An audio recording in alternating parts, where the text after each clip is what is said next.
সম্মানিত দর্শক, শুভেচ্ছা অভিনন্দন বাংলা চিন্তায়। আপনাদের সাথে আছি প্রতিদিনের মতো জাহিদ খান। যে যেখান থেকে দেখছেন সবাইকে শুভেচ্ছা। এয়ার কন্ডিশনের ভিতরে বড় বড় দামি অফিসে বসে তারা সংস্কারের কথা বলছে তারেক রহমান। সম্মানিত দর্শক, বেশ কিছুদিন ধরে প্রায় ৩-৪ মাস যাবৎ বিএনপির বিরুদ্ধে এক নাগাড়ে বেশ কয়েকটি দল তুমুল সমালোচনা করে যাচ্ছে।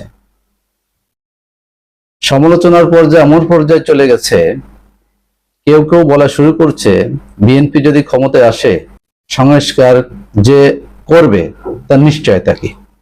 এই বিষয়টা বিএনপির ভারপ্রাপ্ত চেয়ারম্যান জনাব তারেক রহমান বেশ কিছুদিন ধরে লক্ষ্য করছিলেন। তিনি গতকাল একটি সভায় যৌক্তিকভাবে এই সমালোচনাগুলোর জবাব দেওয়ার চেষ্টা করেছেন। যারা বিএনপি ক্ষমতায় আসলে সংস্কার হবে না এইটা নিয়ে সংশয় আছেন, তাদের সংশয় দূর করার চেষ্টা করেছেন। খবরে বলা হয়েছে বড় বড় জায়গায় বসে, এয়ার কন্ডিশনের ভিতরে বসে, বড় বড় দামি দামি অফিসে বসে তারা সংস্কারের কথা বলছে। আজকে যারা সংস্কারের কথা বলছে এরা সুবিধাপ্রাপ্ত হয়ে, অর্থাৎ সরকার তাদের গাড়ি দিচ্ছে, তাদের বেতন বোনাস দিচ্ছে, ভাতা দিচ্ছে, তার উপর তারা বসে সংস্কারের কথা বলছে। কথাগুলো বলেছেন বিএনপির ভারপ্রাপ্ত চেয়ারম্যান তারেক রহমান। রোববার 13 এপ্রিল বিএনপি ঘোষিত রাষ্ট্র কাঠামো মেরামতের রূপরেখার 31 দফা ও নাগরিক ভাবনা শীর্ষক একটি আলোচনা সভায় ভার্চুয়ালি যুক্ত হয়ে তারেক রহমান এ কথাগুলো বলেন। সংস্কার আগে ও নির্বাচন পরে যারা এ কথা বলছেন তাদের সমালোচনা করে ওই বক্তব্য দেন তারেক রহমান। বিএনপি সংস্কার করবে কিনা সেই সন্দেহ, সংশয়ের কথা যারা বলছে তাদের সেই সংশয় নাকচ করেছেন তিনি।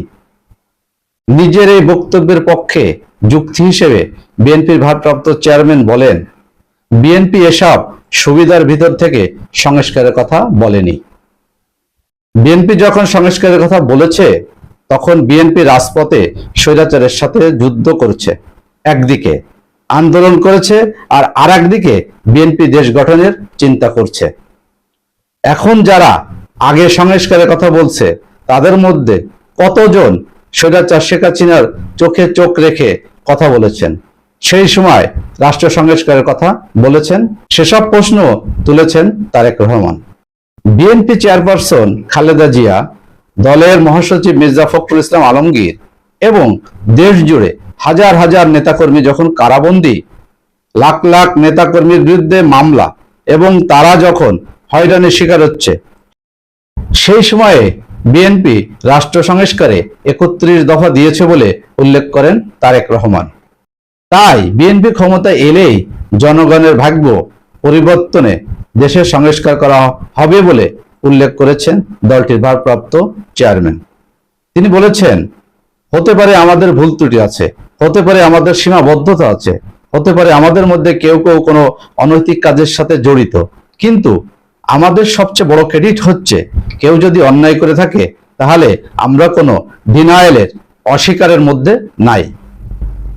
এ প্রসঙ্গে তারেক রহমান আরো বলেন, আমরা এখনো দেখছি অনেক রাজনৈতিক দল আছে, কারো নাম বলবো না, তাদের বিভিন্ন জনের বিভিন্ন বিষয়ের খবর তাদের সদস্যদের আপনারা দেখছেন, আকাশে বাতাসে কান পাতলেই আমরা শুনতে পাচ্ছি, বাট কাউকে কি দেখেছেন যারা অন্যায় করছে অন্যায়কারীর বিরুদ্ধে ব্যবস্থা নিতে? তারা তাদের অন্যায়কারী সদস্যদের বিরুদ্ধে ব্যবস্থা নেয়নি।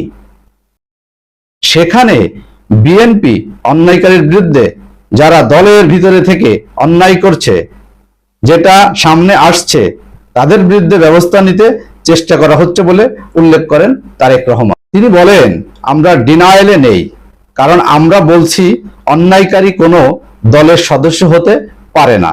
অন্যায়কারীর পরিচয় সে অন্যায়কারী, অন্যায়কারীর সাথে আমরা সম্পর্ক রাখতে চাই না। বিএনপির লক্ষ্য এই দেশের মানুষের ভাগ্যের পরিবর্তন করা, একথা উল্লেখ করে দলীয় নেতাকর্মীদের উদ্দেশ্যে তারেক রহমান বলেন, এই দেশের জন্য বেটার আরো ভালো কিছু করা, কিন্তু দল একা পারবে না। আপনাদের সকলকে নিয়ে এই বাংলাদেশ জাতীয়তাবাদী দল, কাজেই আপনারা প্রত্যেকটি মানুষ যখন এগিয়ে আসবেন তখনই আপনাদের পক্ষে সম্ভব 31 দফা বাস্তবায়ন করা। দর্শক ভালো থাকবেন, দেখা হবে নিশ্চয়ই নতুন কোনো খবরে। আল্লাহ হাফেজ।